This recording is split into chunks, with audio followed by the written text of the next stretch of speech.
Hello everyone, welcome to my channel. Class 8 का हिंदी का second chapter lakh की चूड़ियाँ। सबसे पहले हम लाख को समझ लेते हैं। लाख क्या होता है? लाख एक मोम जैसा लाल पदार्थ होता है जिससे को पिघलाकर चूड़ियाँ बनाई जाती हैं, सजावट का सामान बनाया जाता है। लाख की चूड़ियाँ। सारे गांव में बदलू मुझे सबसे अच्छा आदमी लगता था, क्योंकि वह मुझे सुंदर सुंदर लाख की गोलियां बनाकर देता था। मुझे अपने मामा के गांव जाने का सबसे बड़ा चाव यही था कि जब मैं वहां से लौटता था तो मेरे पास ढेर सारी गोलियां होती, रंग बिरंगी गोलियां जो किसी भी बच्चे का मन मोह ले। वैसे तो मेरे मामा के गांव का होने के कारण मुझे बदलू को बदलू मामा कहना चाहिए था, परंतु मैं उसे बदलू मामा ना कहकर बदलू काका कहा करता था, जैसा कि गांव के सभी बच्चे उसे कहा करते थे। बदलू का मकान कुछ ऊंचे पर बना था। मकान के सामने बड़ा सा सहन था जिसमें एक पुराना नीम का वृक्ष था। मतलब उसी के नीचे बैठकर बदलू अपना काम किया करता था। बगल में भट्टी दहकती रहती जिसमें वह लाख पिघलाया करता। सामने एक लकड़ी की चौखट पड़ी रहती जिस पर लाख के मुलायम होने पर वह उसे सलाख के समान पतला करके चूड़ी का आकार देता। पास में 4-6 विभिन्न आकार की बेलननुमा मुंगेरियाँ रखी रहती, जो आगे से कुछ पतली और पीछे से मोटी होती। लाख की चूड़ी का आकार देखकर वह उन्हें मुंगेरियों पर चढ़ाकर गोल और चिकना बनाता और तब एक एक कर पूरे हाथ की चूड़ियाँ बना चुकने के पश्चात वह उन पर रंग करता। बदलू यह कार्य सदा ही एक मचिए पर बैठकर किया करता था, जो बहुत ही पुरानी थी। मचिया मतलब बैठने की एक छोटी सी चारपाई होती है जिसमें हम बैठते हैं। बगल में ही उसका हुक्का रखा रहता जिसे वह बीच बीच में पीता रहता।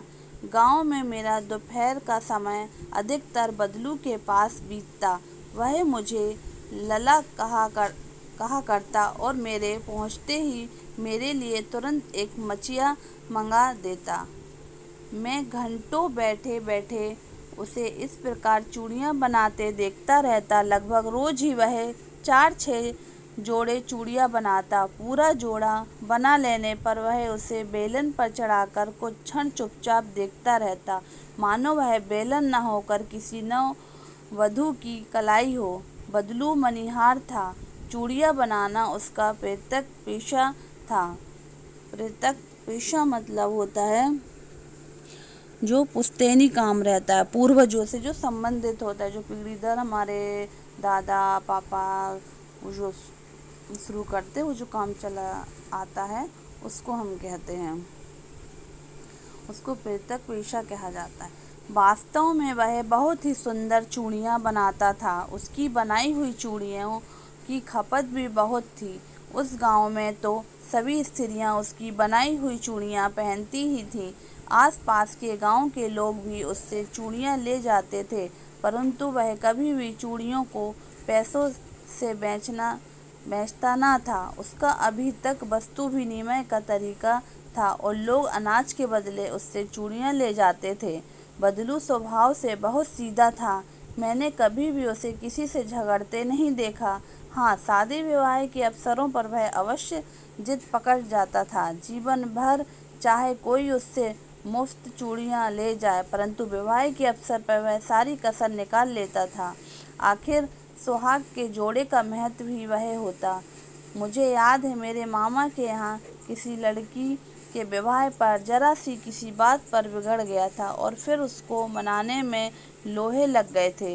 विवाह में इसी जोड़े का मूल्य इतना बढ़ जाता था कि उसके लिए उसकी घरवाली को सारे वस्त्र मिलते, ढेरों अनाज मिलता, उसको अपने लिए पगड़ी मिलती और रुपए जो मिलते सो अलग। यदि संसार में बदलू को किसी बात से चिढ़ थी तो वह थी कांच की चूड़ियों से। यदि किसी भी स्त्री के हाथों में उसे कांच की चूड़ियाँ दिख जाती तो वह अंदर ही अंदर कुढ़ उठता और कभी कभी तो दो चार बातें भी सुना देता। मुझसे तो वह घंटों बातें किया करता, कभी मेरी पढ़ाई के बारे में पूछता, कभी मेरे घर के बारे में, कभी यूं ही शहर के जीवन के बारे में। मैं उससे कहता कि शहर में सब कांच की चूड़ियां पहनते हैं, तो वह उत्तर देता, शहर की बात तो और है लला, वहाँ तो सभी कुछ होता है। वहाँ तो औरतें अपने मर्द का हाथ पकड़कर सड़कों पर घूमती भी हैं, और फिर उनकी कलाइयाँ नाजुक होती है ना। लाख की चूड़ियाँ पहनने तो मोच आ जाए। कभी कभी बदलू मेरी अच्छी खासी खातिर भी करता। जिन दिनों उसकी गाय के दूध होता, वह सदा मेरे लिए मलाई बचा कर रखता, और आम की फसल में तो मैं रोज ही उसके यहाँ से दो चार आम खा आता। परंतु इन सब बातों अतिरिक्त जिस कारण वह मुझे अच्छा लगता, वह यह है कि लगभग रोज ही वह मेरे लिए एक दो गोलियां बना देता। मैं बहुधा हर गर्मी की छुट्टी में अपने मामा के यहाँ चला जाता और एक आध महीने वहाँ रहकर स्कूल खुलने के समय तक वापस आ जाता। परंतु दो तीन बार ही मैं अपने मामा के यहाँ गया हूँगा। तभी मेरे पिता की एक दूर के शहर में बदली हो गई, और एक लंबी अवधि तक मैं अपने मामा के गांव न जाकर, तब लगभग 8-10 वर्षों के बाद जब मैं वहां गया तो इतना बड़ा हो चुका था कि लाख की गोलियों में मेरी रुचि नहीं रह गई थी। अतः गांव में होते हुए भी कई दिनों तक मुझे बदलू का ध्यान न आया। इस बीच में मैंने देखा कि गांव में लगभग सभी स्त्रियां कांच की चूड़ियां पहने हैं। बिरले ही हाथों में मैंने लाख की चूड़ियां देखी। तब एक दिन सहसा मुझे बदलू का ध्यान हो आया। बात यह हुई कि बरसात में मेरे मामा की छोटी लड़की आंगन में फिसल कर गिर पड़ी और उसके हाथ की कांच की चूड़ी टूटकर उसकी कलाई में घुस गई और उससे खून बहने लगा। मेरे मामा उस समय घर पर न थे, मुझे ही उसकी मरहम पट्टी करनी पड़ी। तभी सहसा मुझे बदलू का ध्यान हो आया और मैंने सोचा कि उससे मिल आऊं। अतः शाम को मैं घूमते घूमते उसके घर चला गया। बदलू वहीं चबूतरे पर नीम के नीचे एक खाट पर लेटा था। नमस्ते बदलू काका, मैंने कहा। नमस्ते भैया, उसने मेरी नमस्ते का उत्तर दिया और उठकर खाट पर बैठ गया। परंतु उसने मुझे पहचाना नहीं और देर तक मेरी ओर निहारता रहा। मैं हूँ जनार्दन काका, आपके पास से गोलियां बनाकर ले जाता था। मैंने अपना परिचय दिया। बदलू फिर भी चुप रहा, मानो वह अपने स्मृति पटल पर अतीत के चित्र उतार रहा हो। तब वह एकदम बोल पड़ा, आओ आओ लला, बैठो। बहुत दिन बाद गाँव आए। हाँ, इधर आना नहीं हो सका काका, मैंने चारपाई पर बैठते हुए उत्तर दिया। कुछ देर फिर शांति रही। मैंने इधर उधर दृष्टि दौड़ाई, ना तो मुझे उसकी मचिया ही नजर आई और ना ही भट्टी। आजकल काम नहीं करते काका, मैंने पूछा। नहीं लला, काम तो कई साल से बंद है। मेरी बनाई हुई चूड़ियाँ कोई पूछे तब तो गांव गांव में कांच का प्रसार हो गया है।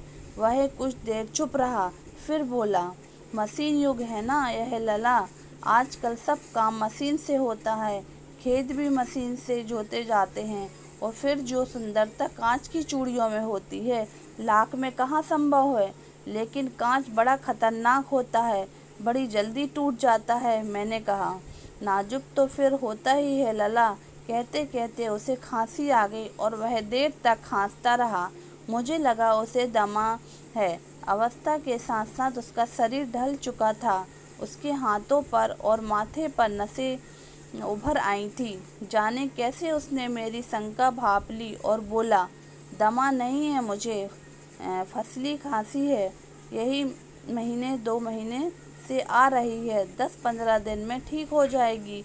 मैं चुप रहा। मुझे लगा उसके अंदर कोई बहुत बड़ी विद्या छिपी है। मैं देर तक सोचता रहा कि इस मशीन युग ने कितने हाथ काट दिए। कुछ देर फिर शांति रही, जो मुझे अच्छी नहीं लगी।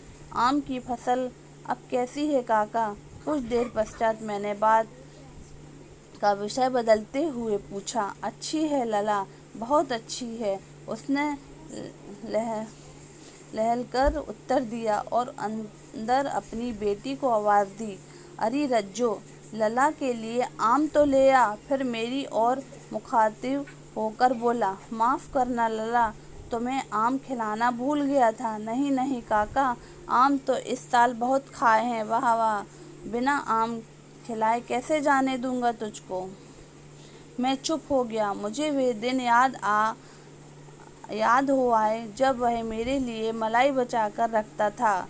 गाय तो अच्छी है ना काका, मैंने पूछा। गाय कहाँ है लला, 2 साल हुए बेच दी, कहाँ से खिलाता। इतने में रज्जो, उसकी बेटी, अंदर से एक डलिया में ढेर से आम ले आई। यह तो बहुत है काका, इतने कहाँ खा पाऊंगा, मैंने कहा। वाह वाह, वह हंस पड़ा। शहरी ठहरे ना, मैं तुम्हारे उम्र का था तो इसके से चौगुने आम एक वक्त में खा जाता था। आप लोगों की बात और है, मैंने उत्तर दिया। अच्छा बेटी, लला को 4-5 आम छाँट कर दो, सिंदूरी वाले देना। देखो लला कैसे हैं, इसी साल यह पेड़ तैयार हुआ है। रज्जो ने 4-5 आम अंजलि में लेकर मेरी ओर बढ़ा दिए। आम लेने के लिए मैंने हाथ बढ़ाया तो मेरी निगाह एक क्षण के लिए उसके हाथों पर ठिठक गई। गोरी गोरी कलाइयों पर लाख की चूड़ियाँ बहुत ही फब रही थीं। बदलू ने मेरी दृष्टि देख ली और बोल पड़ा, यही आखिरी जोड़ा बनाया था जमींदार साहब की बेटी के विवाह पर। 10 आने पैसे मुझको दे रहे थे। मैंने जोड़ा नहीं दिया, कहा शहर से ले आओ। मैंने आम ले लिए और खाकर थोड़ी देर पश्चात चला आया। मुझे प्रसन्नता हुई कि बदलू ने हार कर भी हार नहीं मानी थी। उसका व्यक्तित्व कांच की चूड़ियों जैसा ना था कि आसानी से टूट जाए। पहले के ज़माने में लाख की चूड़ियाँ हाथ से ही बनाते थे, लेकिन आजकल मशीनी युग हो गया है, जिसके कारण जो कारीगर हैं वो बेरोजगार हो गए हैं। आजकल सभी काम मशीनों के द्वारा ही होता है। इस कहानी के लेखक हैं कामता नाथ जी।